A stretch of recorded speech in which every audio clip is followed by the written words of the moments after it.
Well, hello everyone. I'm Jill Bloom, publisher of Walls and Ceilings Roofing Contractor and Building Enclosure.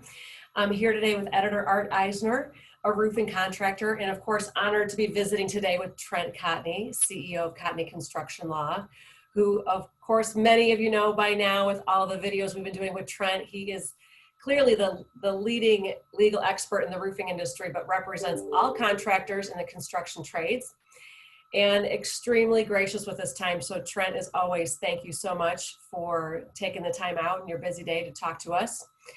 And to start us off though, Trent, earlier today, we broke the news about a coalition of roofing and home improvement businesses urging Washington to consider a home improvement tax credit.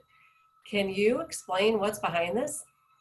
Sure, absolutely. And you know, this was some good news that I think the industry needed to hear.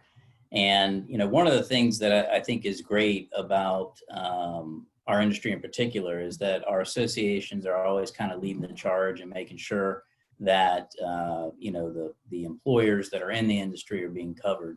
So in this particular situation, I know NRCA, you know, Reed Ribble and Dwayne Musser were very active in making sure that the word got out. I know a lot of manufacturers and other associations also supported this initiative, and letters were sent to a variety of people in Washington to make sure that our voice was heard. So what's interesting about this proposal is they're suggesting that in the next round of stimulus that occurs, okay, that they include some tax credits to incentivize people to engage in construction activities. Okay, the first part of it would be up to a 30% tax credit for the cost of qualified home improvements, okay? And that could include things like roofing, plumbing, electrical, other qualified type things. So to give you, to use the example that you guys used in the article, if you have a $6,000, qualified home improvement, you get up to $800 back. That's a great deal. And, I don't know about you, but I love tax credits. So the second part of it was more to help businesses. And the idea behind that is that if businesses needed to make upgrades or needed assistance to help reopen safely, then again, they would provide a tax credit up to 30% of the qualified business property improvements. So really what's interesting about this proposal is you can see that the association manufacturers were behind this initiative that is going to spur on construction. That to me is what's really important about this, because I'm all for giving out another stimulus check, but obviously, I want to protect my own, and that's construction. So I think this is a step in the right direction. And I encourage anybody that's watching this, reach out to your politicians, reach out to your federal representatives and senators, make sure they understand your support of this, so that when it comes time to actually put pen to paper, that your voice is heard. Trent, is there an advantage to distributing stimulus funds this way via a tax credit rather than just in cash as the last one? Well, I think this is a little bit more targeted, right? So I think if this goes through, this will directly help the construction industry. And it's important to note that millions upon millions of people are employed in construction, okay? And one of the biggest concerns that I have is, as this thing continues to roll on, construction has been rather insulated, right? I mean, we've had some blips, we've had some problems, but we've been a very fortunate industry, okay? And I don't take that for granted. But my concern is that as money starts to dry up, as we start to, get into this in a longer period, having these targeted funds go directly to construction ensures that one of the largest industries in the United States continues to function, that those people continue to be employed, and that's paramount. Okay, because if construction gets hit and really takes a downturn like we saw in 09-10, that's not going to be good for anyone. So I prefer this kind of targeted, funding, especially in this fourth round of stimulus, because I think what it's going to do is help really maintain and keep those jobs, which are absolutely critical to the economy. So for any contractors that might be mulling this over or sitting on the fence, you believe this tax credit could help or maybe even save some contractors from going under? Absolutely. And let me tell you what I've been hearing, okay? And I always, look, the news is the news. It depends on what channel you're on, right? Statistics, who knows if they're right or wrong now? You just listen, I don't know. here's what I trust. I trust those phone calls that come into this office, right? I can gauge what's going on in the industry by the calls of the people that need help, okay? And here's what I've been hearing, Jill and Art, that causes me some concern, okay? I've had several school districts say, you know what, all that schoolwork that you were scheduled to do, it's not going to happen. We're cutting it off, okay? We're cutting it off, or we're delaying it till 2021. And there's a lot of contractors out there, roofing and otherwise, that depend on schoolwork, okay? You take that out of it, then you've got a big problem. Why are they doing that? Well, it's obvious. You know, one is that the municipalities, the counties, they've got a tax crunch right now, okay? They've expended so much money in unemployment and all these other things that are state regulated. In addition, the cities and municipalities have less tax money coming in. It's just a big problem. So they're looking to make cuts. That combined with the fact that you're starting to see more and more parents choose virtual options instead of brick and mortar school, you know, it's decreasing the demand. So when I see things like that, you know, that's why I think it is so very important that contractors be vocal during this time. You know, along those lines, there was a Back to Work on American Roofs initiative that I saw that I liked as well. And the idea behind that was to try to bring skilled labor into our industry by taking people that are unemployed, train them, get them up on the roof, and then possibly turn them into full-time skilled laborers. You know, that's the kind of stuff I like. I think that you've got to think outside the box. You've got to recognize that there's going to be some tough times ahead. And both of these initiatives that we've talked about, I think kind of deals with that. One more question about Washington. Congress is back in session this week. Anything you're hearing about the second round of stimulus funding that you haven't already covered? Yeah, very interesting. So it amazes me how politicized everything is right now, you know, and it's a sign of the times. You know, it doesn't matter what side of the fence you're on, you've got a very distinct argument for almost everything. So the same is true with the stimulus funds. It's interesting because recently the GOP has come out and said that with regard to this next stimulus package, they would like to see some additional money allocated towards testing. Okay, here in Florida, one of the largest testers came out and said we are overwhelmed. It will take us 2 weeks to process tests. Okay, think about that. What's the point of getting a test if you've already run through the entire illness by the time you get the result back, right? So the Trump administration opposes that. They don't want to give more money to the CDC. They would rather focus it on payroll tax cuts, okay? So there's going to be a lot of political wrangling. This is going to be a day-by-day thing. Here's what I anticipate is going to happen, okay? I think you're going to see some combination of direct payment stimulus check. It's an election year. I don't think that's going to be written out, right?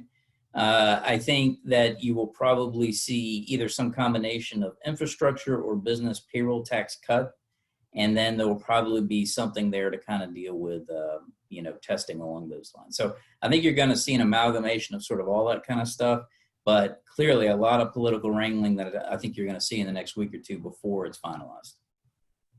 This may boil down more to the local municipalities, but we're still seeing obviously some record spikes in COVID-19 cases in certain states.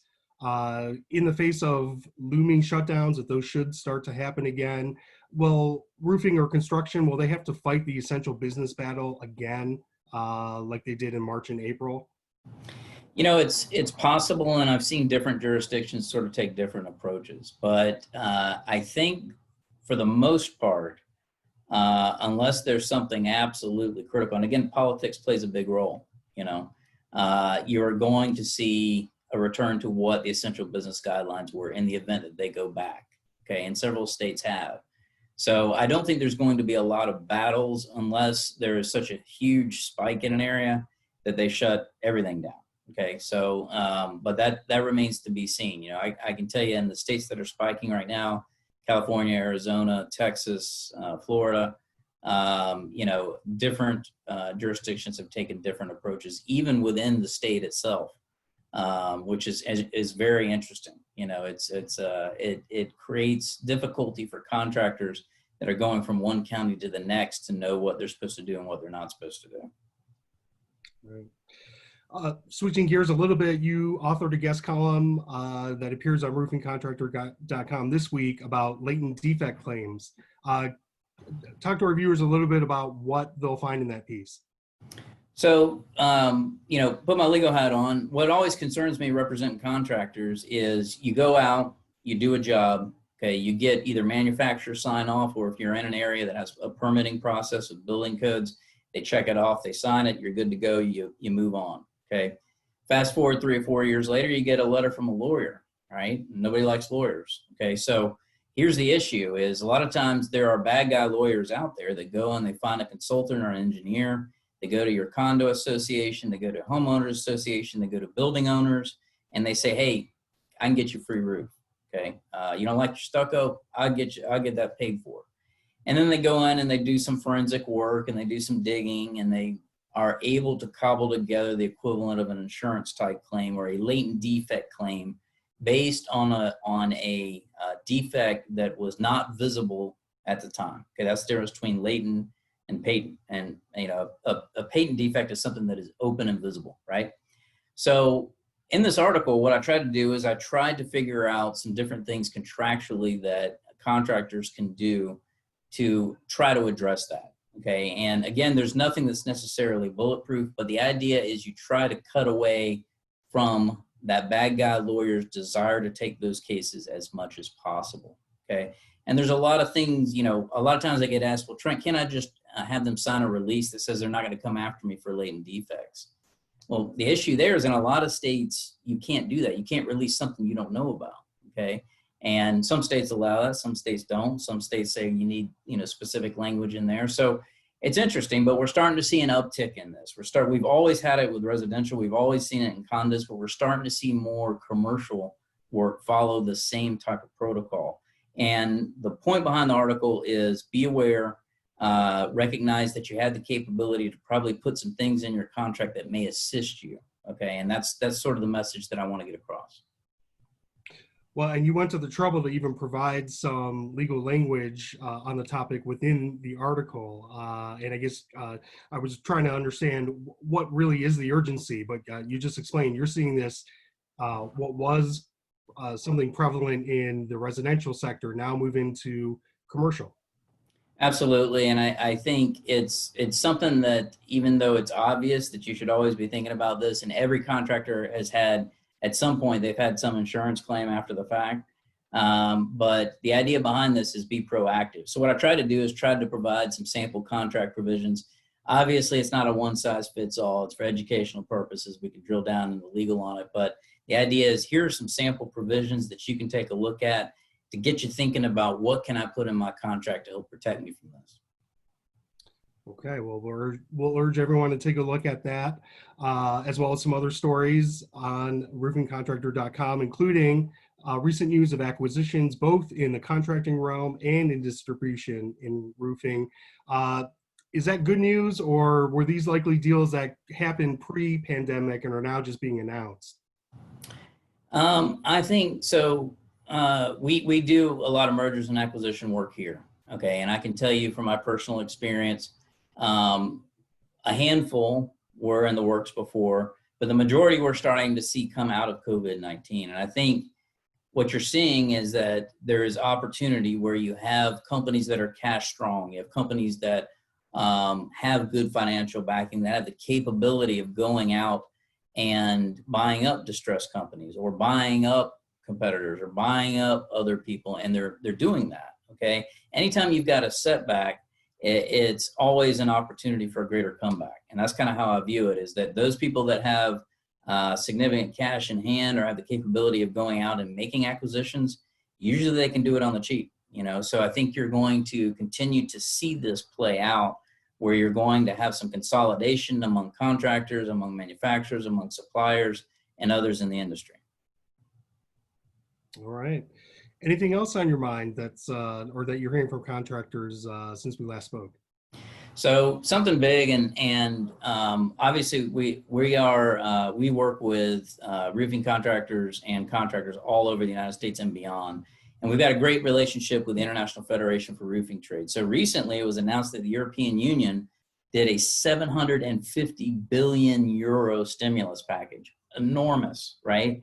And especially for the EU, I mean, that's huge. And what's interesting about the stimulus package over there is they took a little bit of a different approach. Okay, they are investing in businesses. There's obviously, you know, stuff that will help businesses get along and things of that nature, but there's also a significant amount of money that's being set aside for future investment to prevent this kind of stuff from happening. Okay, very interesting because it's a large amount. There's obviously a lot of political wrangling. Some of the different countries within the European Union will have access to loan funds and things of that nature. But I like to see what other countries are doing because it can help potentially guide us and help formulate the kind of legislation that we might need in the future. All right. Thanks as always, Trent. I really appreciate your insight. I'll toss it back to you, Joe. Yeah, thank you, Art. Again, yes, thank you, Trent, for the great insight. We always appreciate your time each week to talk to us and give us an update. And I know if people need to reach you, Trent, can you give them your email again? Sure, tcotney@cotneycl.com or go to our website, cotneycl.com. Thank you. And if anybody needs to reach us, please reach out to roofingcontractor.com, wconline.com. Click on the Contact Us page. And while you're there, make sure you click on, you sign up for our free digital edition and our e-newsletter so you can always stay up to date and know when our videos are happening and being posted. But everyone, please stay safe and healthy, and we look forward to seeing you next time.